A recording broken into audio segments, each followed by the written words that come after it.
You start talking patch notes, apparently Champ Select comes up. I've got a lot of questions to ask you. We can actually revisit some of this stuff, of course.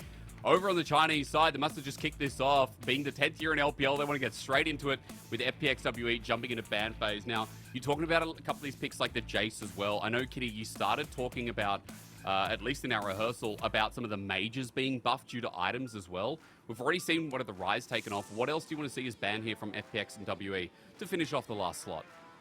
Look, the Rise has been taken off because of those Saras and Roa recent buffs, where these scaling mages into the mid game will be extremely broken. This Syndra ban has also been an oppressive pick throughout 2022, and she hasn't really received any changes, so that was very well expected. But Lucian and Varus have been taken off, and Zeri from the side of WE, where Lucian has always had that oppressive laning phase paired up with the Nami. However, Zeri has received a slight nerf. I don't think it's significant enough to put her out of the meta just quite yet. But, you know, one day she's that champion. If you receive a nerf, then she's unplayable. If you receive a buff, she's too OP. I mean, honestly, as well, you'd say the same thing about Yubi. He's been banned away despite the nerfs.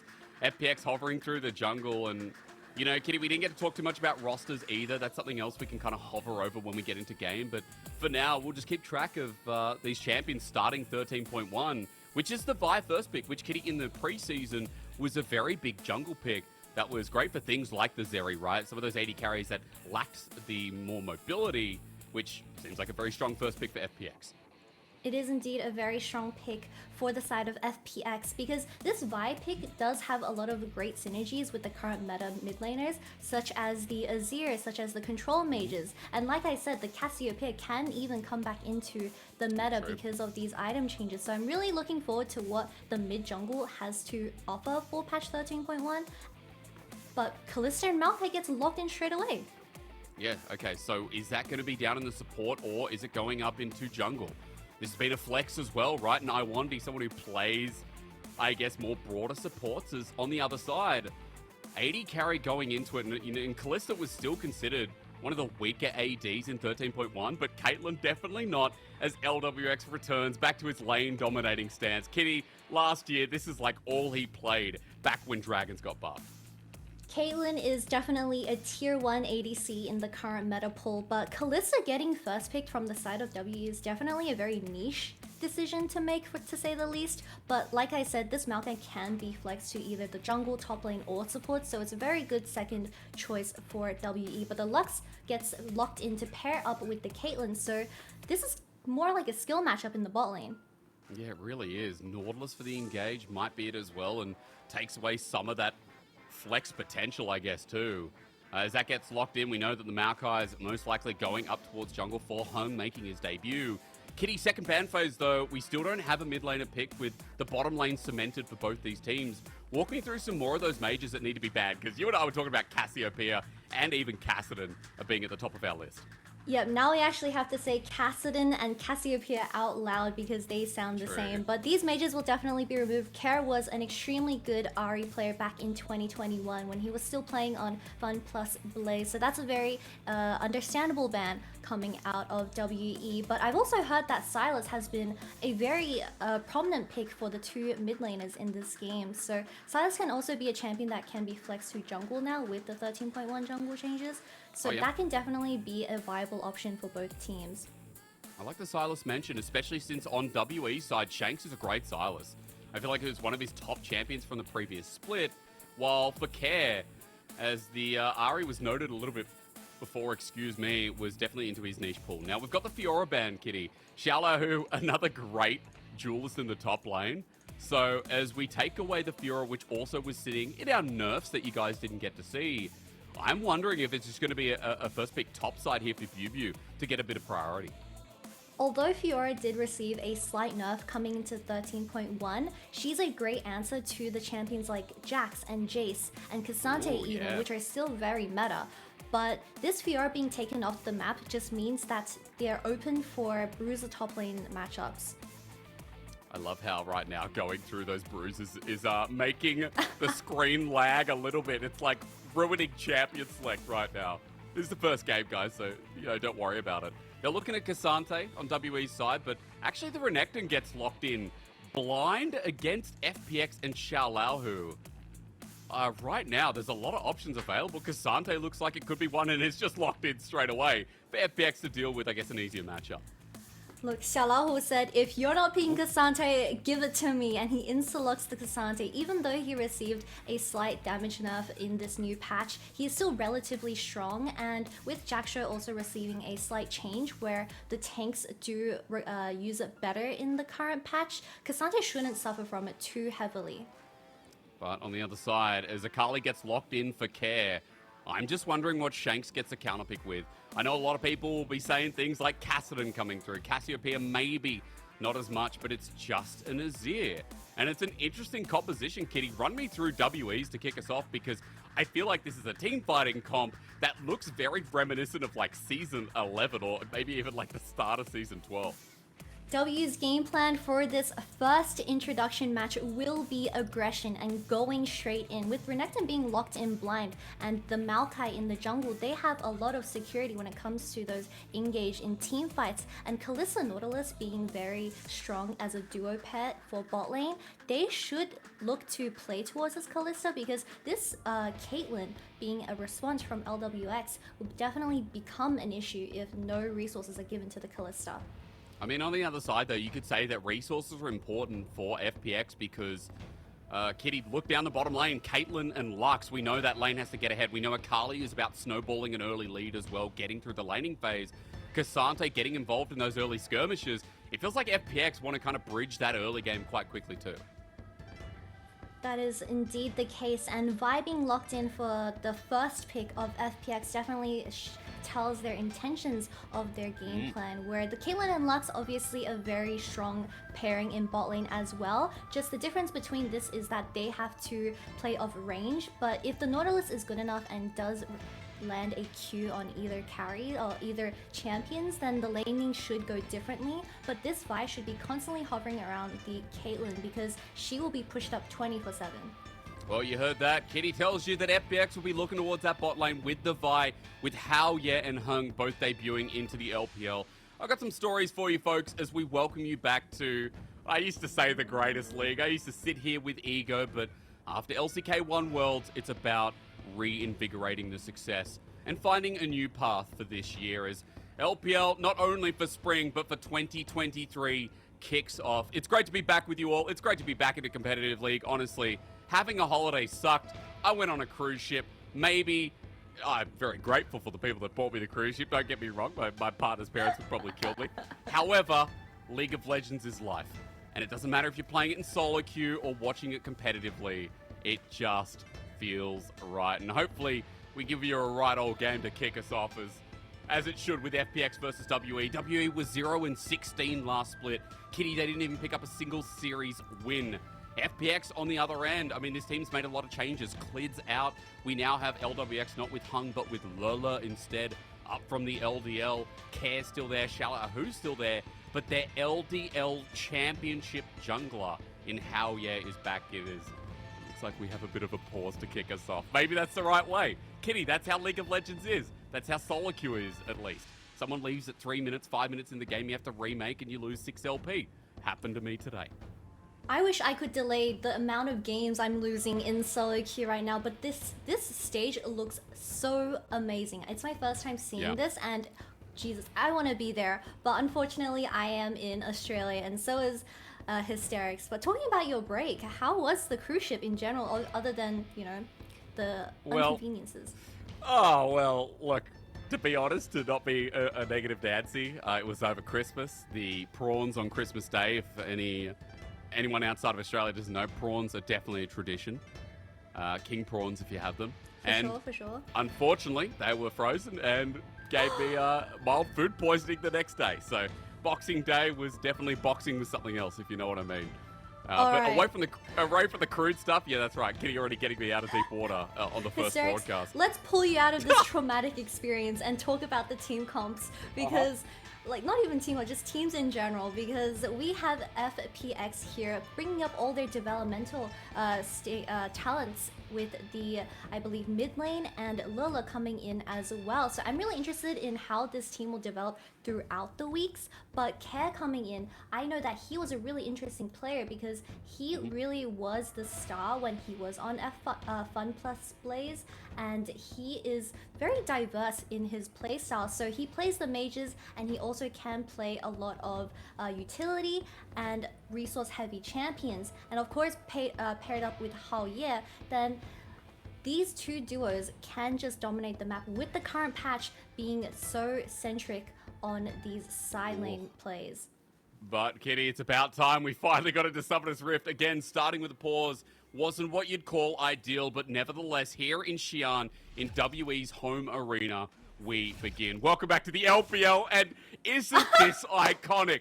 5v5 in the bottom lane with a Nautilus. I sense a dredge line, and it starts us off. Roots us down, Lola ignited, flashes away. He gets welcomed to the league with a how's it going, and only just survives. In the meanwhile, WE get away, but it's ignite down for Iwandi, double summoners for Lola, and I could not be more at home. What a way to start off the first game of 2023 LPL Spring Split, everyone. 5v5 straight up in the ball lane at 1 minute, and unfortunately, Lola has to burn 2 summoner spells as a result of that, and I'm afraid that these 2 summoners being down, the Maokai is going to be living in that bot lane. True. I mean, a good point you talked about is that Xi'an will have to pay attention to LWX and Lola in this first game with the lane control that they want to ascertain. But for WE, I mean, they're also first into the lane, Kitty. Worth mentioning that both junglers started towards the top side, but Hope is going to have the first shove here to try and get level 2, and Iwandi is on a Nautilus. So I feel like we're going to expect a pretty heavy level 2 from Hope and Iwandi to try and push that lead. For sure, because of the level 1 results. Oh, another hook! Already. Yeah, it's a good one as well. Iwandi just doing some damage. Hope following here with the rend. And remember, Kitty told you that Lila doesn't have any summoners available. So even though Iwandi burned the ignite, the advantage there for WE is what they're trying to push. As level 2 is what we're going to watch for the time being. And then we can kind of go through the map and talk about comps. But I feel like right now, FPX, yeah, they're going to back away, Kitty. Pay the respect here as level 2 is going to be gained by WE first. Yeah, this map state, definitely both jungles will be pathing towards this bot side, and with Kalista and Nautilus already getting the lane pushed in, you already see how doomed the lane state is with the Lux starting the Relic Shield. This is going to be a very tough matchup for these 2 ranged champions up against a Nautilus and Kalista. Like you said, the Nautilus lands 1 Q and someone might be dead. With Lola having no flash, that very much could happen. Well, Hung is going for his own invade though, again, towards that bottom side you talked about. Vault Break is held on by Xi'an as Shanks has the push in the mid wave and is able to move to these enemy Raptors. And Xi'an just waiting to try and pull this out and get some AoE damage, but Cares at half HP. It's an early game Akali, and it is just a smite wall that, fortunately, Xi'an secures himself and is able to get out. But Hung is not giving up. I love this. It's his first time in the LPL, and he's asserting dominance over the LDL champion. Most definitely, and Azir is already getting such a hard push in onto this Akali, where this behavior is allowed by Hung. He's going to get himself in straight away with a Nature's Grasp, or rather a Bramble Smash. Xi'an moves to half HP, and it's the burn damage with Hope coming in to rend this one down for an early smite. Now remember guys, in the off-season, 600 smite makes it easier to look for steals and the such. So Hung picks up the red buff and makes FPX kind of scared for their lives in this bottom lane. And already we're seeing WE's adaptation, Kitty, with Hope coming in off of JDG, off of that semi-final roster, with Iwandi from LNG. A very structured bottom lane that's doing really well. Iwandi? Is he going to do it? Is he going to flash? He's going to flash. Oh, he would. He's going to do it. He would. Oh, Iwandi! Remember when Lumao was on the bench? Well, the first blood of the LPL 2023 spring comes from that man. What an excellent roam coming out of Iwandi. He saw that the Akali was relatively low from the Azir poke earlier from the laning phase, and I really respect when the supports do go mid lane for these very unexpected roams. And with the wave pushing in, Hope should be able to survive this dive if they do try to go for it, although this Nautilus is running straight back down. So overall, very good play from I1D. And again, to highlight what you were just talking about with Hope, paying the respect. He wasn't over pushing in that bottom lane, so was just able to catch this massive wave that was shoved in. And with first blood to WE not going to the support but going to Shanks, his lane, Kitty, feels like it's going to get even worse. There's a lost chapter early here against Care, who's still at level 5 and still keeps getting abused in this range versus melee matchup. I1D.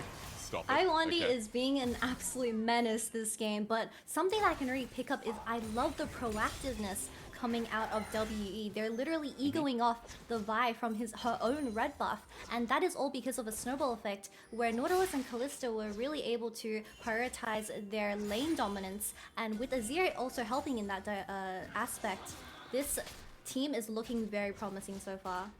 And look, Kitty, again, we questioned the Kalista pick, right? The Nautilus as well, showing it was going to be that Maokai jungle straight off the bat.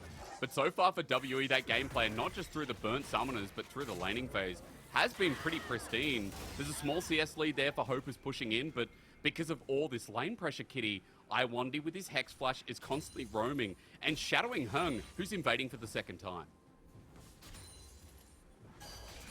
Very aggressive gameplay coming out of the side of WE, but I do want to highlight something else that is happening on the map. So this Renekton has gone for the call up against Cassante because as a bruiser being Renekton, you can't really ever kill the Cassante, so he's just having a truce up in that lane, and all the action is going to be around this mid and bot lane where Dragon is actually spawning.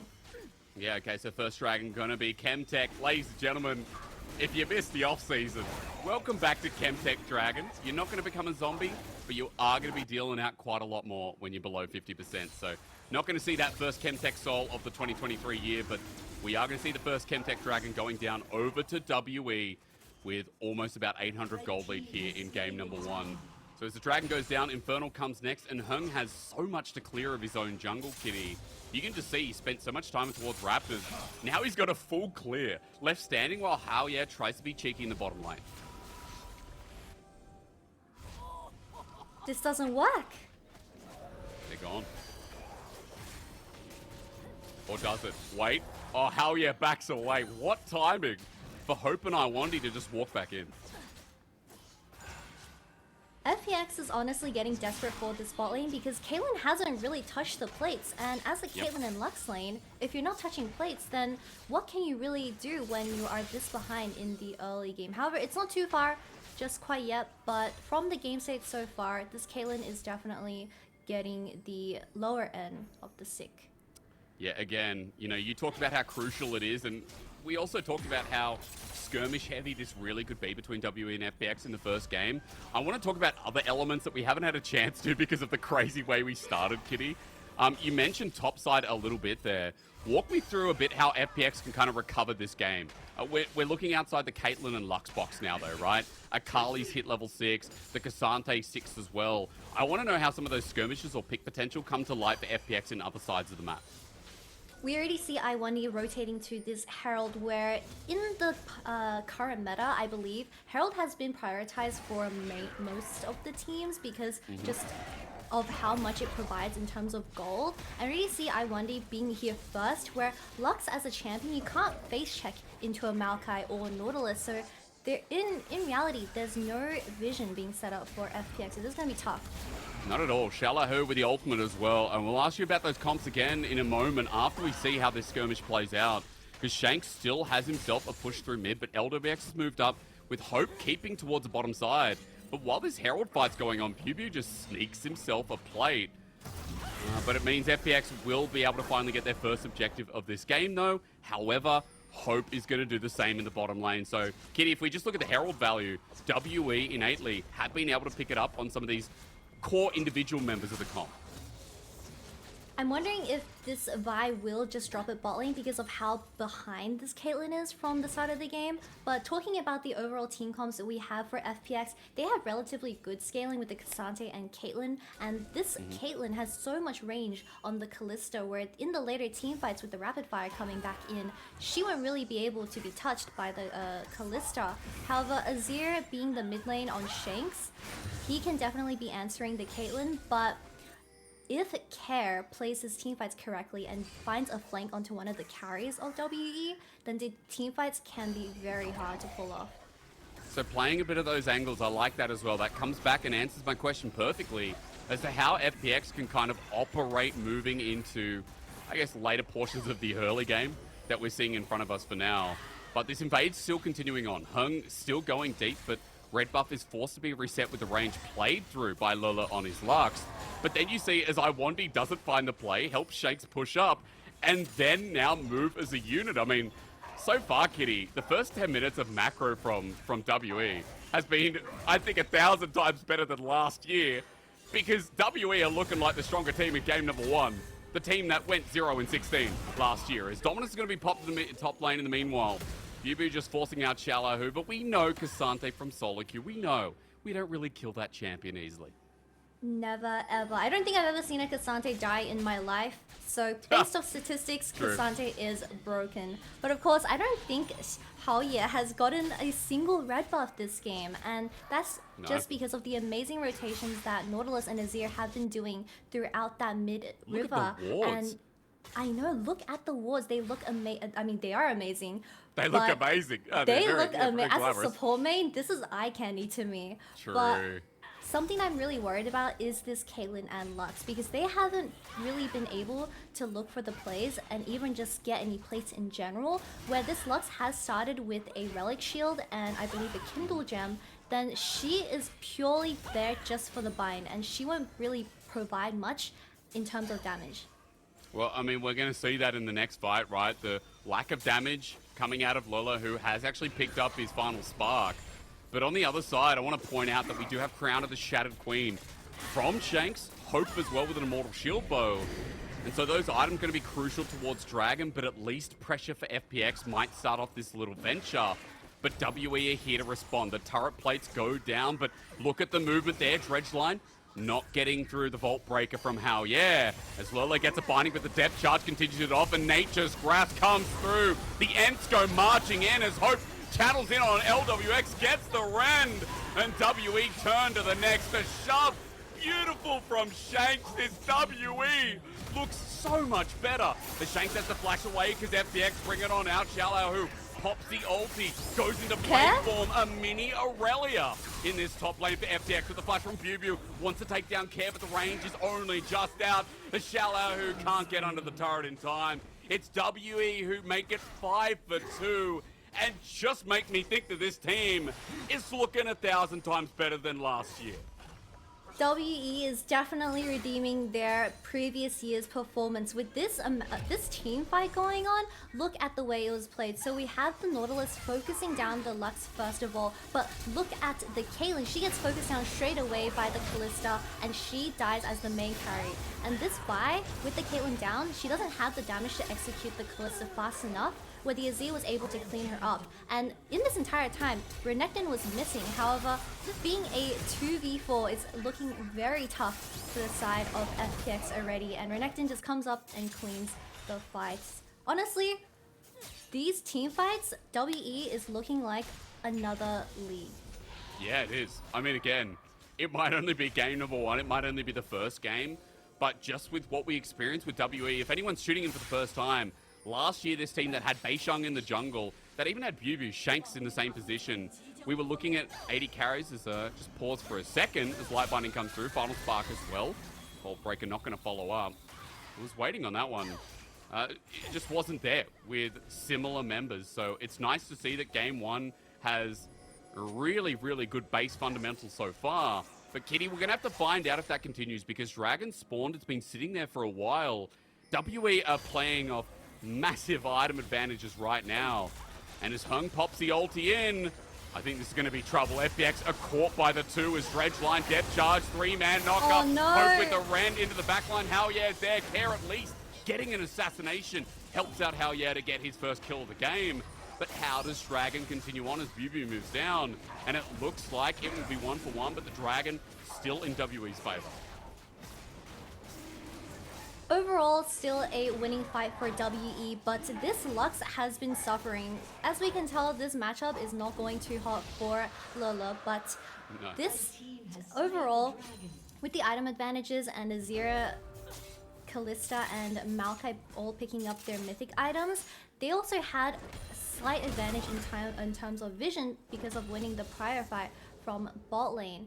And FPX going for that very feisty trade was definitely a desperate play. It was only the second dragon, it wasn't too significant, but they still opted into it and they traded a 1-for-1, but look at how well the Azir is scaling into the late game. Yeah, again, when a game that we talked a lot about FPX needing to snowball, right? The Akali, the Caitlyn pick, excuse me, that meant so much to FPX.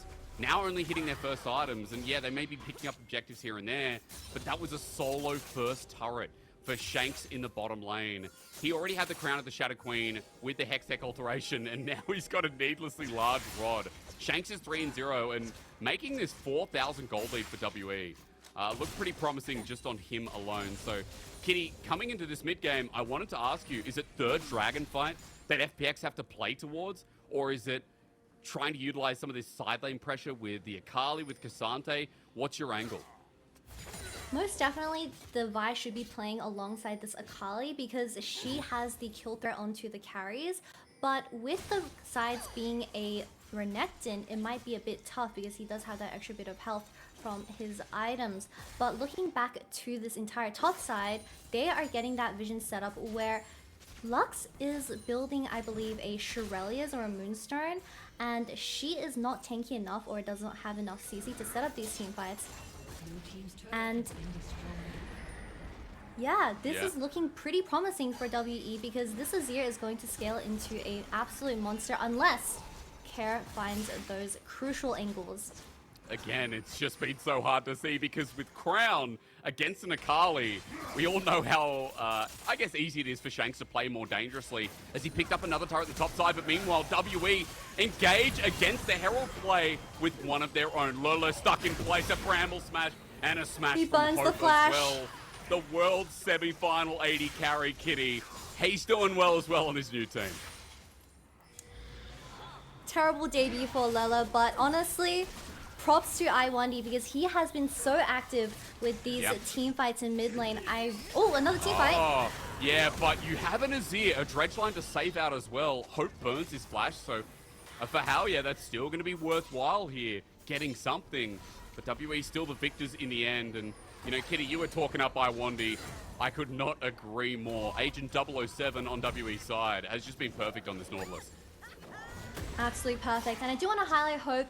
He had an amazing performance throughout the end of the summer split for 2022, where he went to the semifinals with JDG. And of course, him on those carries, he's such an aggressive player. And paired with I1D, look at these plays being made in the mid lane. He flashes, commits, and what can this Lux do other than wasting her flash at the very end? Because there's no damage. Yep. It's so funny as well. I'm used to seeing a Cassante do that. You know, the same as an ultimate from a Maokai, a Nautilus hook. Like, Cassante makes sure that you never move ever again. You become a couch potato, but it's great to see that the coordination from WE with the CC layering made the same effect. Now, we have a minute 15 till Dragon comes up. It's still a 5k gold lead. We've talked a lot about the Azir, the Kalista, really taking charge of this game. Kitty, we also have to remember that this Gore Drinker Renekton is in a great position as well, almost towards the second item. And BuBu's hitting those peaks that every Renekton main loves, where they're going to start taking over fights as well. These team fights will definitely be very interesting to play out as look at the team comp of WE, right? We have so many champions that love to play front to back with the Azir and the Kalista where she's short range. She can only deal with the people in front. And with the Akali and Cassante and Vi, they want to be diving onto this Azir. So how can FPX really get to the carries of WE without dying instantly? Well, it's a good question, right? As you said, to get on top of Shanks is going to be a big deal on Hope as well. The Xiao, that all-out is what we'll be looking for, maybe to start it off here and get into the back line. Some of those path makers that we've seen so far haven't really done too much. This Dragon spawns in 5 seconds, but WE, again, controlling the red buff as they have all game. It's been such a beautiful charade watching the first 90 minutes because, as you said, Xi'an hasn't really experienced his red side of the jungle so far. And as Dragon spawns, it looks like even getting into this Dragon side looks like a difficult choice. Not at all, and we are at Dragon Soul Point. How will Care play this team fight? Because this Azir cannot live for long if they want to grab the dragon. It's going to depend, as you said, Xi'an who needs to get in there, but it starts off with a Nature's Grasp at 4k. But Xi'an is given the opportunity to 50-50 this one off with Vault Breaker in, doesn't get the steal, and now Dredge line in. Spark doesn't do too much. Xi'an, who is at half HP and can't use his ultimate, he's too squishy at that point. Shanks builds space yet again from Care, who seems to be the biggest threat of FPX. But no damage is done. WE stay alive as 5, and Dragon Soul Point is acquired. And Kitty, I mean, they're moving up towards Baron. They are going to grab the Baron up, but, you know, LWX at least picks up the bot lane tower. That fight, it's just, you have so much front lane coming out of FPX, but this Vi going in, the Xi'an going in, nothing's dying. So in the end, the Vi can only tank for so long when you're up against an Azir and a Kalista with 2 items. Yep. How long can FPX really go on for? Oh, an attempt, at least with the final spark from Lola, but Baron goes over. My question exactly, how much longer does FPX have left in them in this game? 2.5 item Kalista on Hope versus LWX, who's only getting towards that rapid fire cannon. Only getting close, I should say. Kitty, replay time though, and this Dragon 50-50 my favorite. was an attempt. Yep. So we have a replay of the Dragon fight. The Vi goes straight in and gets melted by all the damage from the Azir. And I really like how the Renekton and Maokai is playing this team fight, playing front to back with the Azir, which is exactly what you want for WE. So they played the fight extremely smart, and they were looking out for the carries of Shanks and Hope. And again, as you said, how do you get on top of them? Shanks saving that Emperor's Divide for Care each and every time. And building the space and the way this game's going, we know that it's only going to get harder for Care to do some damage here as Home goes for his usual red buffing bait while they're trying to get onto I1B. Vault Breaker turns into Assault and Battery on top of Hope. He cease and desist, and they've got the pick you were after. A massive shutdown here for FPX as the Nature's Grasp comes through and locks down everyone. QB has to flash out, but the health bars are getting low once again on FPX as Care has to disengage from the fight. Xi'an, who went all out for this one, but now he's dead and out. And you're right.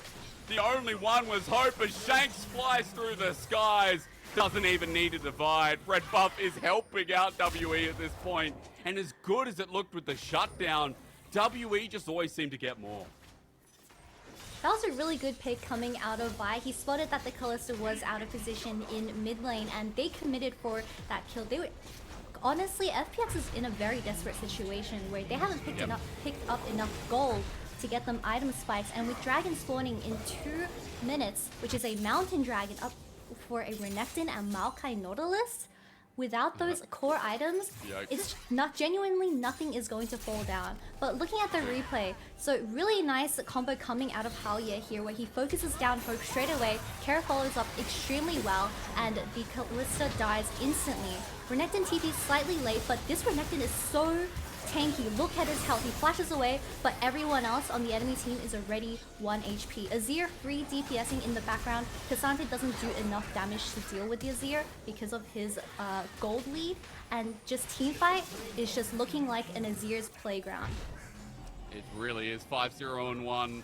It's been a Shanks game, focused through and through so far, but I have to give credit to Hung as well. We've gone through this roster, Kitty, for Game 1, and we've talked about the WE members that have been highlights. I think this Maokai, when his debut game, is coming onto a team that was pretty desperate last split.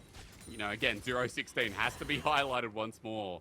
Hung has played such a great game with the rest of WE's bot lane, with Iwandi especially, and the jungle support synergy has been enabling the takeover of Xi'an's red side, the constant stealing away of camps. And they're just pain in the ass, I should say, of this Maokai jungle. Maokai jungle, yes. I mean, to be fair, the Maokai was quite literally living in Vi's bot side jungle, so Rent-free. Halia was really just taking it up. But Lila and the LWX not being able to find that lead in the early game, and this is a result of it. They're not doing too much damage, but at least Hung goes down in the end. They catch him out once again on that side of the jungle we talked about. How it goes down to half HP, but it's 30 seconds before Dragon, and Hung is got a 30-second death timer, Kitty. Maybe for FPX, that's something to note. The engage? However, Dredge line comes through, and Cassante dying, a very foreign experience that evens up to 4 versus 4. Definitely most I've seen a Cassante die in a game so far in patch 13.1. But I need to highlight that this Azir has the Shattered Crown plus the stopwatch available for this soul fight. And Cassante being down, this dragon fight is looking very doomed, and they're not even going to take it in the end. But Mountain Soul will be online for WE eventually, and with the Sakali not being able to find those flanks, and she's been quite invisible throughout these team fights as well. So I'm really wondering, how will they get their hands onto the carries? Well, not this way, that's for sure. I mean, Care's just taken down 1/4 of his HP. Gets hit by saplings. The AP build is just disgusting, and still 1 or 2 saplings at least from Hung, and goes down to half. Now, he's just finished Radiant Virtue, Kitty. Like, he's got a bit of health to work with. It shouldn't really do that much, but I guess it does. A bit of health is not enough health, to say the least. But I do want to highlight the Caitlyn build from LWX. So he's opted into the Gale Force and RFC, currently building into an IE, but this build significantly lacks damage until you hit that 3rd item. And looking at the enemy team of Renekton and Maokai, the Mountain Soul, in reality, only the Akali will be doing the damage in these team fights. That's a good point. We're looking for that pen with shielding, which we get out of the Shadow Flame, right? Max penetration automatically applied. But again, can Care get anywhere near them? It's going to be the biggest question. As Baron is also up in 20 seconds, Kitty, I want to avert our eyes to that, because right now WE have the shove towards top, have the shove in mid. They've got Bubu dealing with bot, but also with the teleport available. With so much deep vision here, how do you approach Baron as FPX, or is it just a case of not? So Lila really needs the Vi or the Cassante to walk her into this topside jungle, just because of so much vision being implemented already previously by I1D. But Luxalt gets burned here to check for some vision. Care really needs to look for those angles where he's able to become a menace in these team fights, because Caitlyn traps haven't been set up, and Caitlyn is late to the fight. Very, very late, as is now zoned out from the fight completely. Bubu moves into Shallow, who once again, and Baron is just gone. As simple as that for WE, who now lead by 10,000 gold in the first game of the split. 6-0 on Shanks, as FPX might not be done with this. They're looking for this Azir, but he's level 16. Can they get through the crown? It's held for a while, but he's got back into the team, goes golden. And that's an AP Maokai. At least Shanks should be dying here. He should be dying here. But he takes so long to do so. As running for his life. They thought 2 versus 1 would be enough, as Hope sends forward with the Fate's Call. The depth charge helps out. Dredgeline is out of range, and is now on the chase out of there. They're going to leave him alone, but it's all that for Shanks that just turns pear-shaped. I respect FPX for finally pulling the trigger and engaging onto the side lane Azir. Honestly, could have been happening a lot earlier in the game and could have maybe averted from this current game state, but Caitlyn has finally picked up her 3rd item, and this will be a massive difference in terms of the damage, and especially with these team fights coming in. So we get a replay of this. The Azir was walking on a ward, unfortunately, and the Vi instantly ults. And with 2 people with so much mobility, they are just jumping in and out of that wall. But Maokai tries to salvage this situation. Honestly, Shanks nearly lived, but Vi picks up that bounty and the $1,000 gold on a tank. Yeah. So, not ideal when we're talking up our Care and LWX. Kind of need to be the people with damage. I will say that, look, the engage from means he probably won't die as quickly this time. Kitty, I need to also talk about that 3rd item, since we are on the subject, because if we are looking for damage, LWX at least has it now. Infinity Edge has been completed. So for FPX, despite being down 9,000 gold, there is a lot of burst that we can kind of expect if they're able to get another pick off again. This is definitely the time for LWX to shine in these team fights. He's finally online with his IE, and he has the range to deal with this Azir. But it really depends on how the Renekton plays these team fights, because if you have a Renekton and Maokai on the Caitlyn's face, then she can't really DPS. And with the Akali proving that she's not as strong as we would have liked her to be, this Caitlyn is the main focal point for these team fights if FPX wants to win. I mean, if FPX are going to ever fight again, because they're being assaulted on so many different fronts. They left Care in the side lane bot side to push into that inner turret and try and get some bounty gold. But, I mean, WE assaulting. There is a TP, though. You look at Care TPing so far behind enemy lines, but Shallow, who's already dead, Fumi's dying. Care has made the ultimate TP, but the game might just be over before he gets involved. Oh, Care had a great thought process, but unfortunately, it just wasn't it. As he now gets pierced by Shanks. WE are walking this into the base. The opening game of the LPL 2023 Spring is coming to a close. And it's WE who went winless in series last year, who've opened us up with a banger and are looking so much more promising here to round us out with a domination over FPX. What an amazing debut game for the new WE roster. Honestly, so much promising moments from this team where Shanks was able to shine and Hope was able to shine once again, and all the facilitating coming from the jungle and support, especially I1D being proactive. Huge respects to the team.